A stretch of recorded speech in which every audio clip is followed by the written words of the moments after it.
Bonjour à tous, j'espère que vous allez tous bien par la grâce de Dieu, que votre journée se passe bien sous le regard du Seigneur. Très étonnant parce qu'en fait j'étais partie faire des petites courses et tout, le Saint-Esprit me conduisait, etc. Et alors que j'étais en train de reprendre la voiture en plein milieu de la route, je sens vidéo. Je dis mais attends, mais j'entends bien Saint-Esprit et tout. Après il me dit oui. Et je vois à un moment donné, je m'arrête. Moi là comme je suis trop zélée, j'abuse. Je m'arrête et tout, je vois il y a une voiture qui commence à arriver. Je me dis bah c'est pas ça. Et le Saint-Esprit me dit continue tout droit. Et du coup, là, je me suis garée, je trouvais une place et tout. Ok. Je me suis arrêtée et j'ai dit, Saint-Esprit, vraiment, j'entends bien, t'es sûr? Il me dit oui. Il me dit vidéo. Ok. Je m'arrête, je la fais. Pourquoi? Parce que la fois où le Seigneur m'avait demandé de faire une vidéo comme ça, là, en plein milieu de la route, c'était du lourd. Ça concernait son jugement. Donc aujourd'hui, là, je ne sais pas du tout ce que Dieu veut dire. Mais moi, je veux savoir carrément qu'est-ce qui va être dit. Donc gloire à son nom. Jésus vous aime et ça, comme d'habitude, ne l'oubliez jamais. Il vous aime. Vous êtes ses trésors et c'est la raison pour laquelle l'ennemi est toujours là à vous pressuriser, pour vous faire pécher, pour que vous puissiez ne pas croire en la sainteté, en la divinité de Jésus-Christ. Mais il est vivant et il ne veut pas que vous puissiez quitter cette terre sans le connaître. Parce que lorsque l'on quitte cette terre sans connaître Dieu, alors c'est le feu éternel, c'est la mort éternelle pour l'éternité. Ce n'est pas un jeu, vous voyez un peu? Vos vies sont précieuses aux yeux de Dieu. C'est la raison pour laquelle il n'a pas hésité à envoyer son Fils venir sur cette terre, présenter le Père, présenter le royaume des cieux, présenter la repentance. Et qu'il est mort sur la croix. Il a été crucifié, accusé. Mais alléluia, beaucoup ont cru qu'il était le Fils de Dieu, le Messie tant attendu.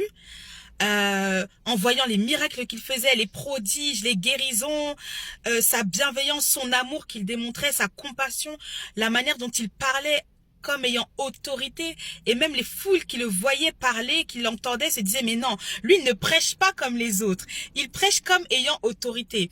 Et le troisième jour après sa mort, Dieu le Père l'a ressuscité, par son esprit. Et maintenant, il est vivant et il vit dans le cœur de chacun des croyants par son esprit.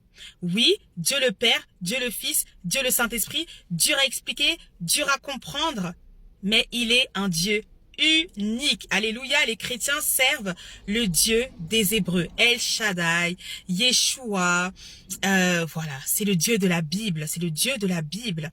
Et vraiment, je prie dans le nom de Jésus-Christ qu'alors que je suis en train de parler, poussé par l'Esprit, vous puissiez avoir cette conviction forte que Jésus est Seigneur et qu'il est Dieu et qu'il revient bientôt chercher les siens. Et vous pouvez faire partie de cette famille, la famille de Dieu, la famille extraordinaire du roi des rois, du Seigneur des seigneurs. Et alléluia, parce que c'est Dieu qui attire son peuple. Nous ne pouvons pas forcer les personnes à donner leur vie à Christ. Non. Par contre, nous sommes appelés à propager l'amour de Dieu, à parler du Seigneur, à prier pour les malades. Bah oui, parce que oui, par l'Esprit de Dieu maintenant, nous sommes ses enfants et chrétiens veut dire petit Christ. Ce qui veut dire que ce que Jésus a fait sur cette terre, nous aussi nous sommes appelés à le faire par la puissance du Saint-Esprit. C'est lui qui nous baptise de feu et du Saint-Esprit et c'est la raison pour laquelle les démons nous craignent. C'est la raison pour laquelle le diable, lorsque nous lui ordonnons de quitter un lieu, de quitter encore, il n'a pas le choix que de quitter. Voyez un peu. Et lorsque nous sommes en Christ, cela ne veut pas dire que nous n'avons pas de combat. Au contraire, nous sommes réveillés, nous avons conscience des agissements du diable dans les vies, mais nous avons l'autorité de dire non. Alors que lorsque nous n'étions pas en Christ, nous n'avions aucune autorité. Vous voyez un peu? Aucune. On voit qu'on est oppressé, on voit qu'on est dérangé, on subit les maladies, etc. Mais on subissait seulement. Voyez, mais dans le nom de Jésus-Christ, le nom au-dessus de tout nom, nous avons l'autorité de dire non au péché, de dire non au diable, de dire non à la maladie, de dire non à la dépression, de dire non à tous ces esprits des ténèbres. Et ça, c'est la vérité. Et ça, c'est la puissance que Dieu donne à ses enfants. Et là, maintenant, je m'adresse au peuple de Dieu. Priez sans cesse, priez en tout temps. Priez pour ceux qui sont malades. Priez pour ceux qui n'ont pas d'espérance. Priez pour ceux qui ne connaissent pas Christ. Lorsque vous passez à côté d'une école, priez pour eux. Vous entendez ce qu'on fait aux enfants? Il y a des prédateurs partout. priez pour eux, que le sang de Jésus les protège.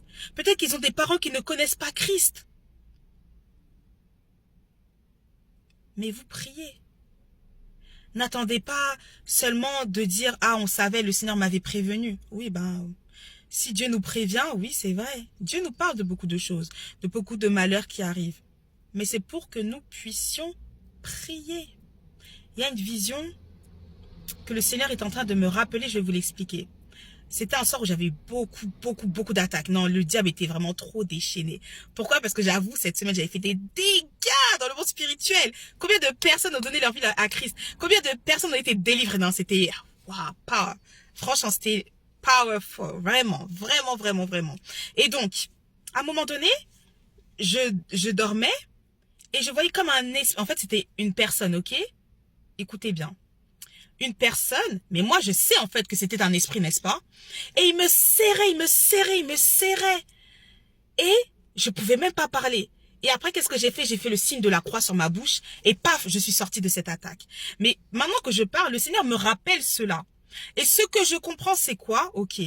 L'œuvre de la croix est puissante. L'œuvre de la croix est puissante. Nous, en Jésus-Christ, nous avons été délivrés de la puissance du diable.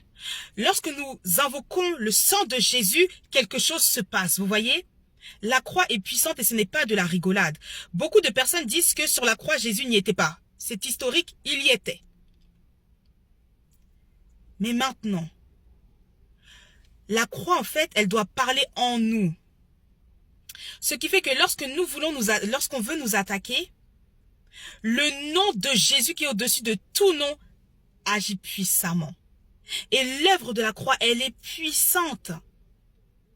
La Bible dit que c'est par ces meurtrissures que nous avons été sauvés. C'est par ces meurtrissures que nous sommes guéris. Sur la croix, Dieu a effacé l'acte dont les ordonnances nous condamnaient. Ce qui veut dire que nous ne sommes plus condamnés en Jésus-Christ. Nous avons l'autorité de briser les liens générationnels dans nos familles. Mais nous devons marcher dans la sainteté, dans la consécration. Vous devez être des intimes du Saint-Esprit, être ses amis. Laissez le Saint-Esprit parler à travers vous. Soyez des vases, marchant dans l'humilité. Si vous regardez même dans la Bible, lorsqu'on posait des questions aux serviteurs de Dieu, qu'est-ce qu'ils disaient? Lorsque Dieu leur posait des questions, il disait, « Seigneur, toi tu le sais. » Nous devons être humbles, marcher dans l'humilité, afin que Dieu puisse nous remplir, nous parler, nous annoncer des choses cachées. Une fois, j'avais vu peut-être un documentaire, on peut dire, ou une info, en tout cas, qui expliquait, vous imaginez, toutes les 3 minutes, une personne se faisait agresser sexuellement. En France. C'est grave. Nous, d'être à notre poste, on doit prier. Nous devons prier. Lorsque vous entendez des personnes qui se font stalker, priez pour elles, demandez au Seigneur sa grâce, qu'on ne la voit pas, qu'on ne la touche pas. Ça, c'est l'autorité que Dieu nous donne au nom de Jésus-Christ. Je prie que l'Éternel puisse mettre à vos côtés des personnes zélées, des personnes remplies du Saint-Esprit et des personnes qui sont éveillées spirituellement, des prophètes. Bah, merci Saint-Esprit, clairement. Que Dieu puisse placer à vos côtés des prophètes de l'Éternel qui vous diront, là, il y a un jeu des ténèbres qui est en train de se faire contre toi. Je suis dans un groupe qui s'appelle Ecclesia, un nouveau réseau social pour les chrétiens, trop bien. Et il y avait une sœur en Christ qui expliquait une situation. Quand on n'est pas réveillé spirituellement, on va dire que c'est normal, ok? Elle venait de perdre son oncle. En fait, non mais c'était... Le diable s'est servi. 4 hommes ont connu la mort en peu de temps. Et moi, je lui ai dit déjà mes condoléances et tout. Je lui ai dit, il faut commencer à prier pour ta famille. Que l'esprit de mort quitte ta famille. Parce que ça, c'est un plan diabolique qui se fait sur ta famille. Et les hommes, pourquoi les hommes? Oh! Vous voyez un peu? Donc, nous devons être avertis spirituellement. Je vais faire une deuxième vidéo parce que là, je vois que ça va couper. Je vous dis à tout de suite pour la partie 2.